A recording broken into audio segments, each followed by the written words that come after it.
This is Juba Echo TV. Information for empowerment.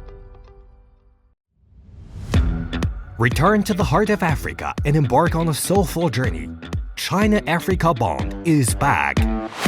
Documentaries. She decides to go to Guangdong. Animations. Just give us everything. Dramas.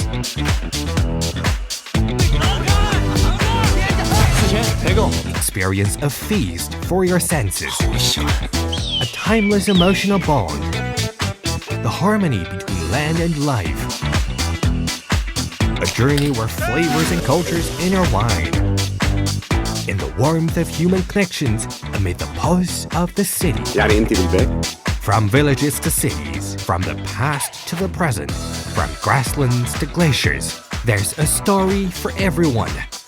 Available on over 20 major media platforms with 7 alternative languages covering English, French, Arabic, Portuguese, Swahili, Fulani, and Amharic. You don't want to miss it.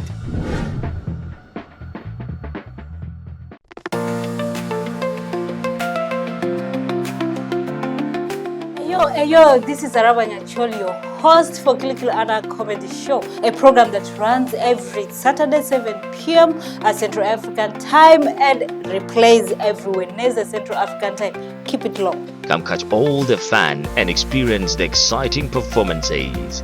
You can also catch the repeat show on Juba Echo TV every Saturday. We do not just give to you the way you see it, but we give you an in-depth summary of what you see on social media. Courtesy Juba Echo TV gives you stories making headlines in around the country and around the globe. From 6 o'clock where we have the news headlines and 7 the Arabic news. At 8 the subsequent news bulletin on what you see on social media and beyond, where our dedicated team of correspondents around the globe give you insights on how it has been like being around particular events happening in the country. And of course, I'm Rita Ilwa, a news anchor at Juba Echo TV. Juba Echo TV. Information for empowerment.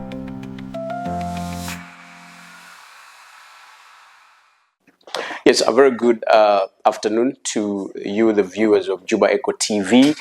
As always, we promise to give you information, empowerment, and entertainment. It is a privilege that we are seated here, and we're going to be having a very special guest who is going to be talking to us about something very special. But before he talks about that special thing, he will have to tell us who he is. Many have watched him on TV, doing the dunks, perhaps making the 3 throws on the court of basketball. Ladies have crushed on him on several occasions when he arrives in Juba.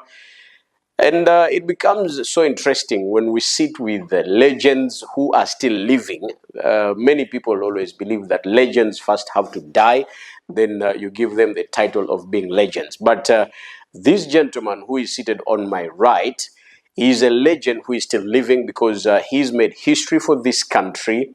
It started, I think, way back in 2019, if I'm not wrong, or 2020, around there. At the Afro-Basket qualifiers in Nairobi, he steered the national team to finish second in the Afro-Basket, losing, of course, to Kenya. And then we got a wild card. We went to Cameroon, we went to Morocco. We traveled a lot of countries because of his leadership skills. Someone should be wondering why I'm bringing all these profiles. It is because it is too big and I can't finish it. Ladies and gentlemen, viewers of Juba Echo, let us welcome the captain of the national basketball team, Kuany Kuany. First of all, that was an amazing introduction. I was getting goosebumps in there. I was like, wow. Why would you get those goosebumps? Because whatever I spoke is something that you have been able to do for this country. We know the history that has not been that good for us. It has been more of a dark history. But you guys took your time to leave the comfort of the places you grew in and came back to build a reputation for this country, which I think many have to appreciate. So, first tell us, who is Kuany Kuany? Well, a lot of ways to put it, but for the viewers out there, everybody that knows me, as Kelly introduced before, my name is Kuany Kuany. But very proud South Sudanese. I love South Sudan. I love home. Love being here. Yeah, grew up in Australia. Went through Kenya, and ever since the opportunity came to come play for South Sudan, I was just here. So, simple going guy. As many of you guys know, easy to talk to. There's not really much to say about me. It's just what you see out there and what people, what people hear. Easygoing guy, and just love the country. Trying to always do what's right. Just to help the next generation coming up, and just be an example for other people out there. That's in a small nutshell. That's just who I am. Basketball player, amongst a lot of other things. But in a small snippet, that's just. You went through Nairobi, let's say Kenya, and you went to Australia.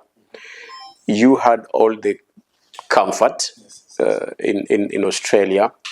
Then here comes the opportunity. You are called to come to the national team, a team that was little known by even South Sudanese themselves. Because if I'm not wrong, I think I was the first person who started following you guys when you were in Nairobi. I think we were a few of us.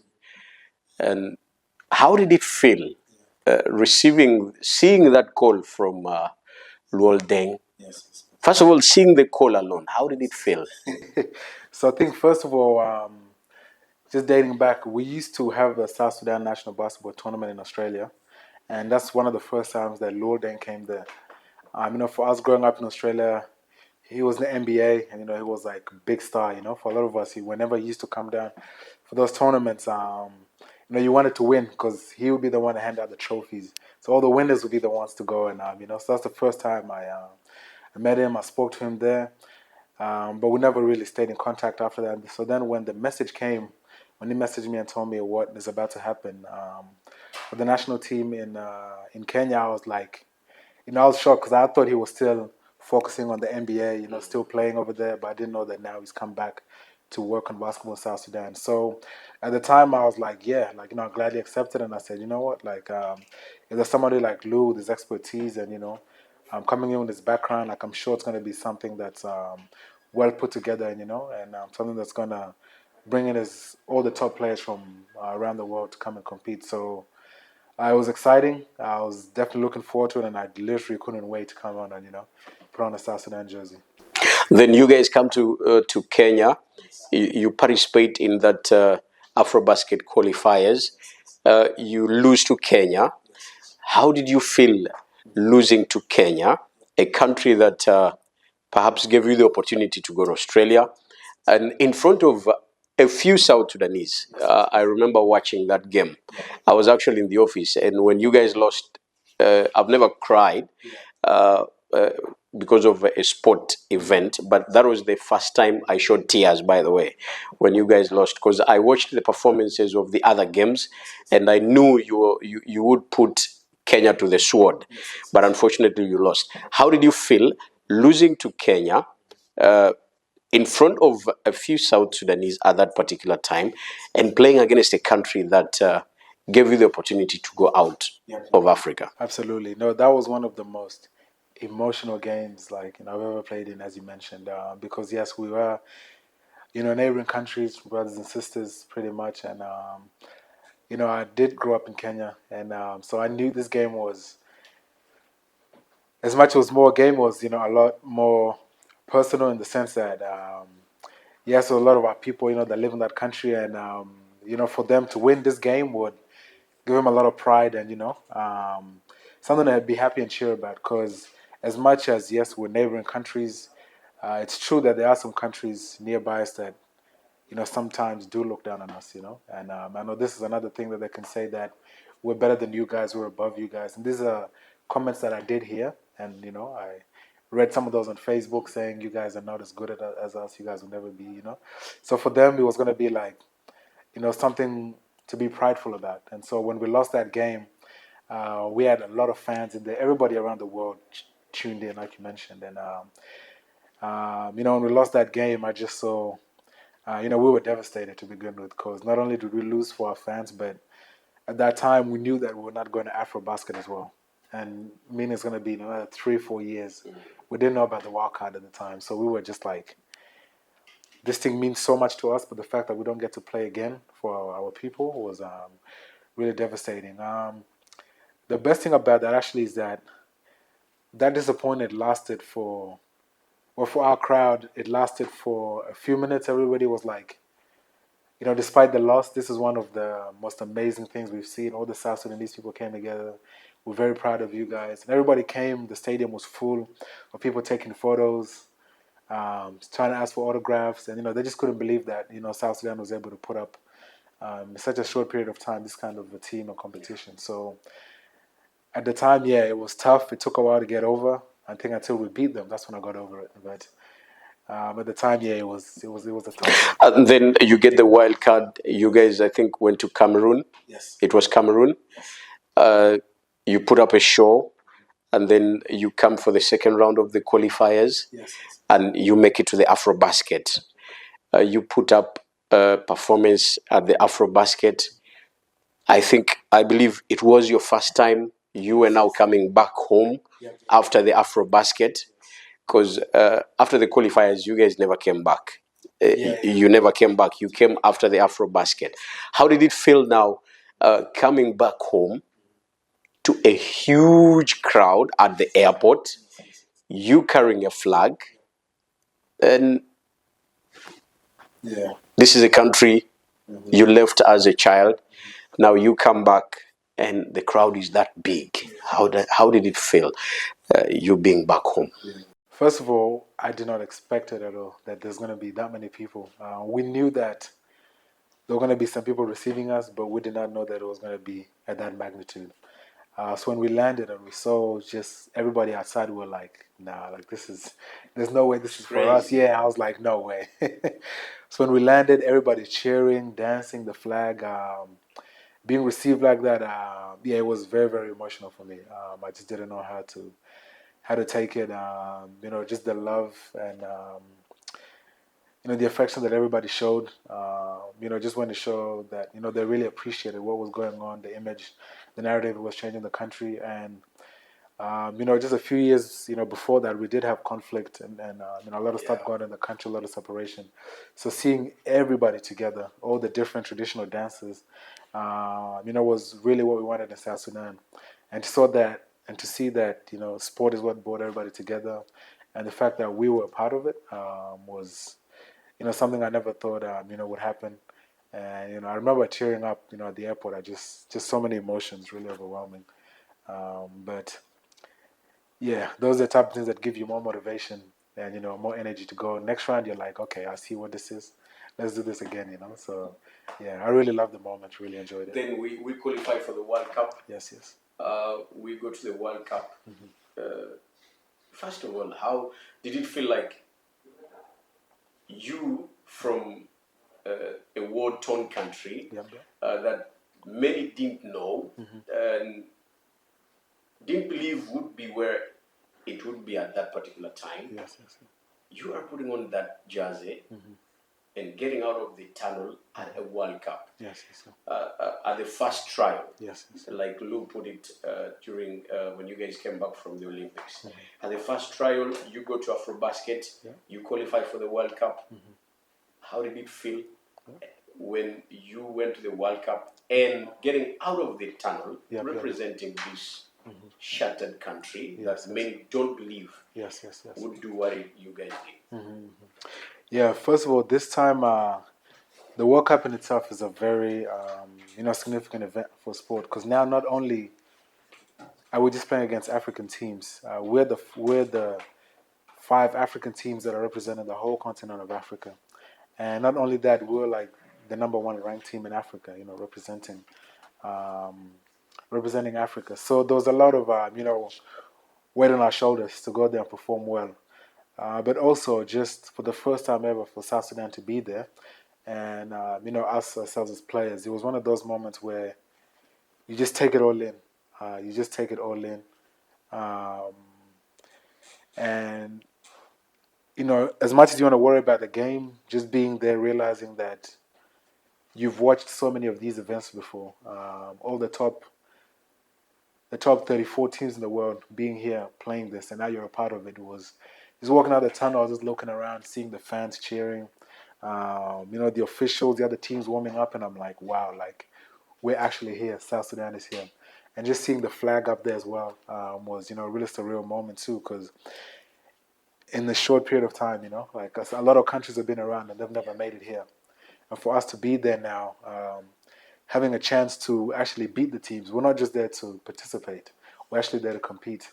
That gave us even the more energy. But it was just one of those moments where I just wanted to be present. Just in each and every single time we walk through the tunnel, I just really wanted to be present and not think about the next game or are we going to qualify for the Olympics or, what are the fans think. I just wanted to be there, feel the crowd, feel the energy because these opportunities are very rare. Who knows, when is the next time South Sudan will be in? Next week they could get knocked out, you really don't know. Yeah. But, so I was just trying to be as present as I could be, enjoy the moment there with the teammates, the coaches, the crowds, and the fans, everything. Then you become the first country at the first trial at the World Cup to reach the Olympics and the only African country at that particular moment to go and represent a continent. They call it the dark continent because people look at us like we are dark people. Emotions rise. The crowd is big. What rings in your mind? As the only African country, coming from a background that many would say the most poorest country in the world, but you are at a stage where you're competing against LeBron James, who is coming from the first economy of the world. I think at that time, especially just looking back at the short history of the country and just how far we've made it, as a team in those 3 or 4 years, I think it just went to show, our resiliency as a people. We've been through so much, yet we keep on, just fighting and believing that, we deserve more and, we deserve to be there amongst the top teams in the world. That's just, at the time, that's what it went to show, because South Sudan as a people, we're very talented. We're a land full of, different expertise, a lot of opportunities. And we're a country that is just a matter of time and the whole world will really be able to see, what South Sudan is really capable of. And so for us being there, it was just showing the world that, yes, we're new, yes, we're young, but we're here to stay. We're here to stay. We can compete against the top teams, in the world. And, South Sudan has a lot to offer. Yes, this is just basketball, but I promise you, in a few years, we'll have football, volleyball. We have our track athletes. And, that's one thing I'm really looking forward to see. Our long-distance runners, track athletes, volleyball players, our women's basketball. These are all sports from South Sudan that will come and, show the world what South Sudan is capable of. And this is just sports, but so many different fields out there, And so that's just what it was, to show to the world that, yes, we're new, but just give us a little period of time and we'll be there to, show the world what we're about. We are going to be there to show the world that we are able to be who we want to be, and we will have our place in the map of the world when it comes to sport. But for the basketball, we already have. I can proudly move. I remember we were in Kampala when you guys were actually playing the World Cup. And one of my friends were moving on the streets. He decided to remove his shirt and was moving bare-chested. Then one Ugandan asked, "Why are you moving bare-chested?" Then the answer was like, "Because I'm number one in basketball in the world and in Africa." So you guys did whatever you did, and you've made this country so proud. But now we want to know, after whatever you've done, what is next for the kids who now look up to you as their role model and would want to be at the stage you are in. But that is going to be coming after this particular break. He will also be telling us whether he is engaged, married, or ladies can still crush on him. You're watching Juba Eco TV. It is Kenya. This is Juba Eco TV. Information for empowerment.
Welcome back from that break. You're still watching Juba Eco TV. It is Kelly Abali, of course, hosting one of the greatest in this country. Our forefathers used the guns to liberate this country and bring independence. Kuany Kuany and his teammates are using basketball to sell the image of this country to the world. And they have successfully, I can say that without any contradiction, done their part to sell this country. Now it remains for me and you to also do our part. If you are a footballer, you are an athlete, you're a journalist, you have to sell it positively, not negatively out there. Before we went for the break, of course, I had asked him about what is next for him, and of course, the young boys and girls who look up to him to be who they also want to be, if it is like him or like other people. I'm meant to understand that you have decided to come up with a foundation. It's called the Kuany Kuany Foundation. And you're organizing, it's called the Jam what? The Afro Jam Forever Basketball Festival. Since we are now in the festive season, tell us more about, first of all, the foundation and what it is up to. Is it just a one-off stuff, or there is something coming up? Yes. So first of all, to answer your first question, for the national team, most of the players that we have on the team are, mostly guys from abroad. There's a small number of guys that, came up from playing locally here, that were put on the national team. And I think, that's unfortunately, just due to, lack of resources here and, the same opportunities that we've had there to excel their game. And I think, for a lot of us, what's next is to find a way to provide, the young kids here with that same opportunity that they can get to hopefully one day go play, abroad to help their families, have that same opportunity to play on the national team. And so, that's why, things like the Luo Deng Foundation, the Dr. Biar Foundation, and, now the Kuany Kuany Foundation is trying to come back here, give those kids the same opportunities, whether it's through trainings, whether that's through exposure to coaches in the U.S. Everyone is just trying to do their part to grow basketball from the grassroots level, to improve the level of the competition here in the country. And I see the federation has a lot of leagues that they're doing, the Junior NBA League, and that's kind of what's next in terms of the basketball side in the country. But for the Kuany Kuany Foundation, it started in Australia.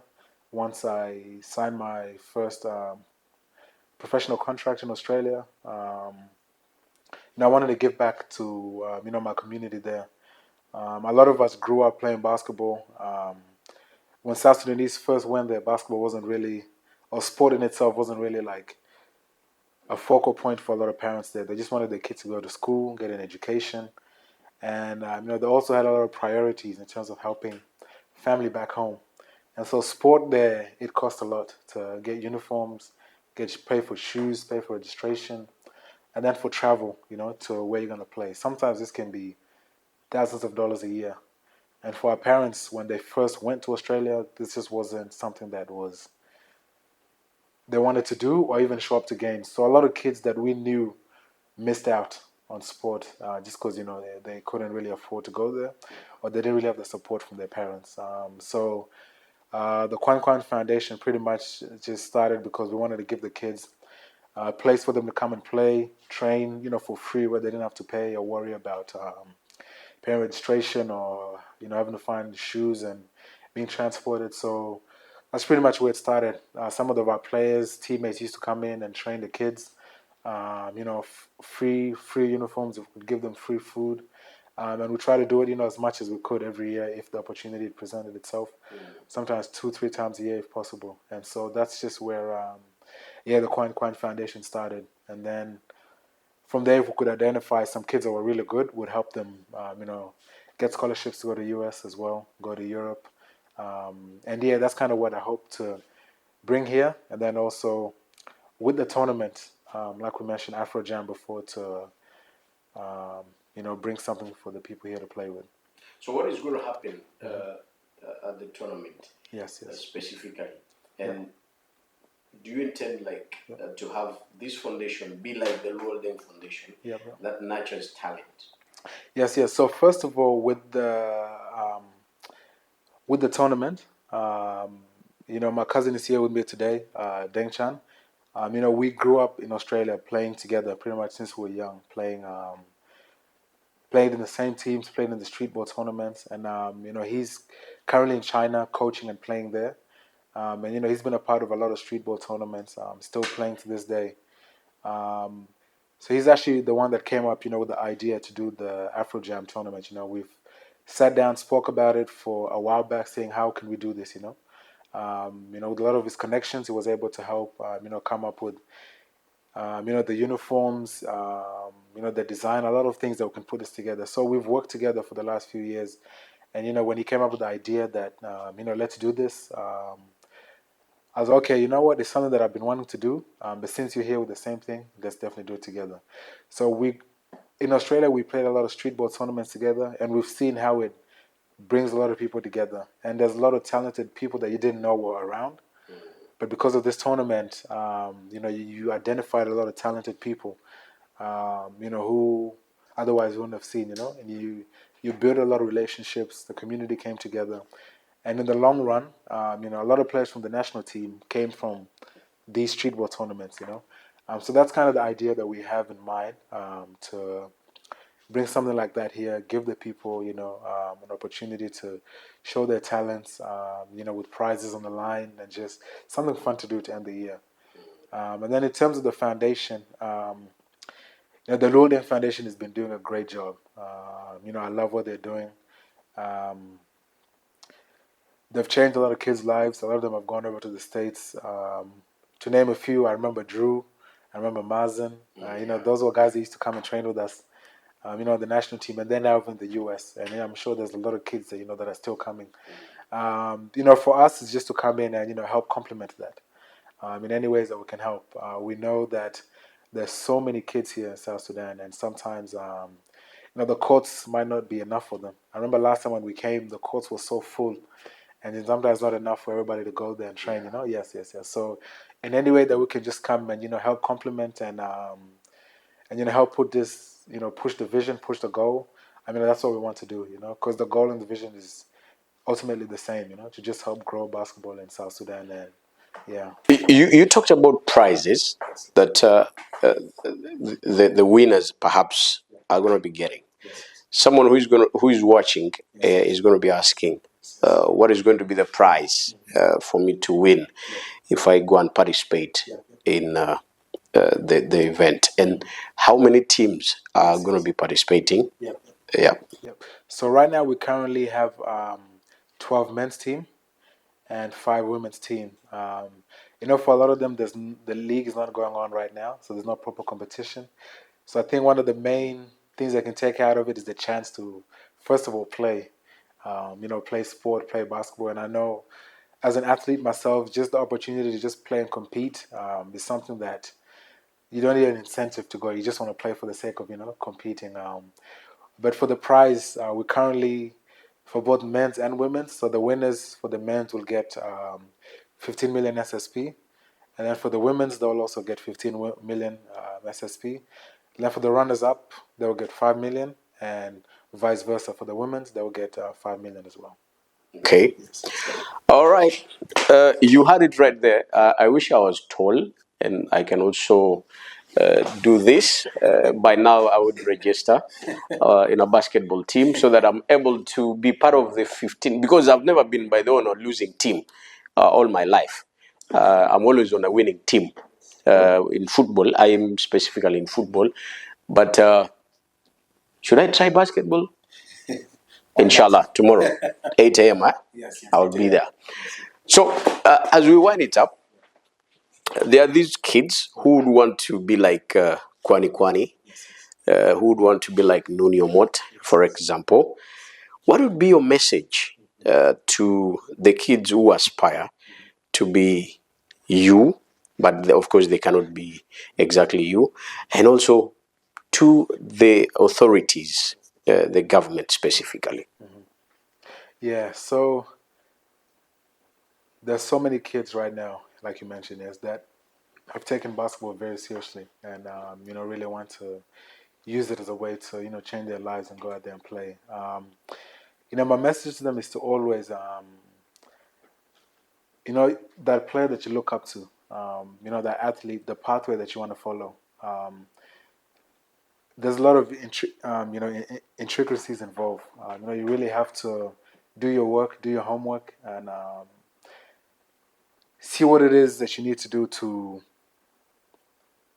be part of that group. See what it is that will make you stand out. For instance, now, if you want to be a doctor, you want to be a lawyer, you know that, yes, you have to go to school, you have to study so-and-so subjects, you have to get so-and-so grades, and the best way to go through it is this pathway. The same thing applies to basketball. For you to go to college, for you to go to US, Europe, there are certain things that, aside from basketball, that you need to do. First of all, you have to be in school. You have to learn certain subjects to make sure that you're eligible to be accepted into the universities over there. You have to have a certain grade, like you have to get like A or B for you to be able to get a full athletic scholarship. So these are things that a lot of athletes don't know, as players, the federation, and players that are aspiring to go to that level, you have to do that research, to know that this is what's involved. On top of that, outside the basketball court now, this is where everything lies in your game. Go watch your favorite players. See how they play. What do they do? Right now, the best thing about the internet, everything is out there. Just go on YouTube. If there's something that is not your strength, you can watch ways how to, overcome it. If you're not the best shooter, you can watch videos on how to shoot. Defense, ball handling. The best thing about that, everything is now out there on the internet. And on top of that, the one thing I always say, for a lot of us players in general, for South Sudan players, everybody is really open on social media. Reach out to them. A lot of guys definitely want to help, especially if they know you're a young South Sudanese aspiring athlete, who look up to them and want to do the same thing to them. They're open. They're really open. They really want to help. So my message to them is, don't give up. Continue to believe in yourself. A lot of us are here today because, yes, we had better opportunities, but at the same time, we didn't give up. We just continue to believe. We had a lot of setbacks during the time, but there's a lot of guys from Juba here, like I mentioned before, Drew, Mazen, Koch, these are just guys, name a few, that started here as well, but they believed in their game, modeled their game like players from outside, and now they're in the US, Europe, playing out there. So it is possible. Believe in yourself, and just reach out for help when needed. To the government? Yes. Which is very important to the government. My message to them is to keep investing in the youth, keep believing in them. So I think a few weeks ago, the Ministry of Youth and Sports with Honorable Dr. Joseph Gangakech. They put on a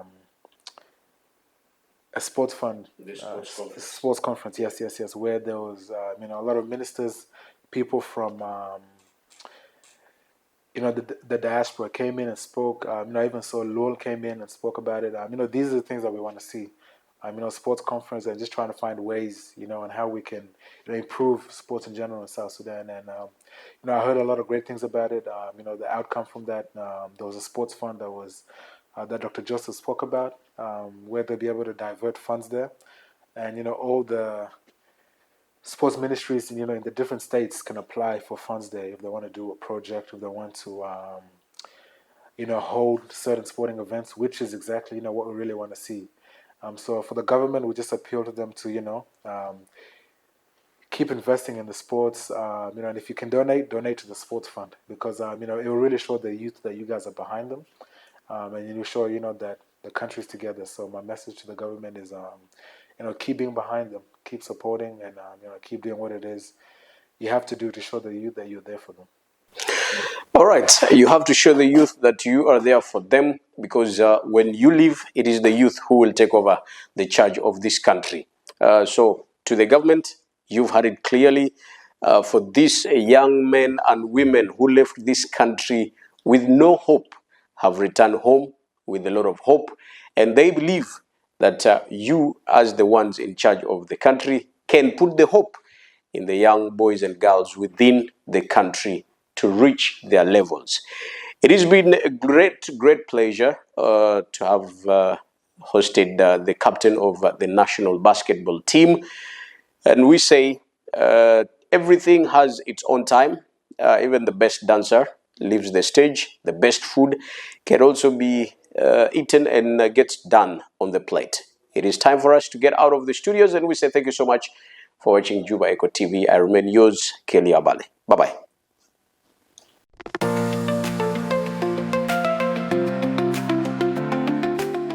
Yo, this is Arabanya Cholio, host for Kilikili Ana Comedy Show, a program that runs every Saturday 7 p.m. at Central African Time and replays every Wednesday Central African Time. Keep it low. Come catch all the fun and experience the exciting performances. You can also catch the repeat show on Juba Echo TV every Saturday. We do not just give to you the way you see it, but we give you an in-depth summary of what you see on social media. Courtesy Juba Echo TV gives you stories making headlines in around the country and around the globe. From 6 o'clock, where we have the news headlines, and 7, the Arabic news. At 8, the subsequent news bulletin on what you see on social media and beyond, where our dedicated team of correspondents around the globe give you insights on how it has been like being around particular events happening in the country. And of course, I'm Rita Ilwa, a news anchor at Juba Echo TV. Juba Echo TV. Information for empowerment.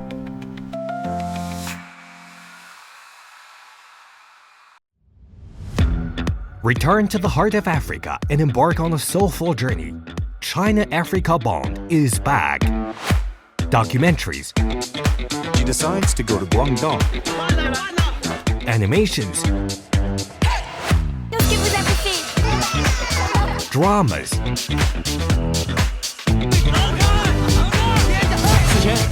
Experience a feast for your senses. A timeless emotional bond. The harmony between land and life. A journey where flavors and cultures intertwine. In the warmth of human connections amid the pulse of the city. From villages to cities, from the past to the present, from grasslands to glaciers, there's a story for everyone. Available on over 20 major media platforms with 7 alternative languages covering English, French, Arabic, Portuguese, Swahili, Fulani, and Amharic. You don't want to miss it.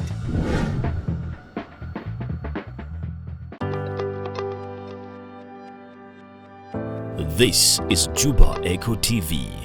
Information for empowerment.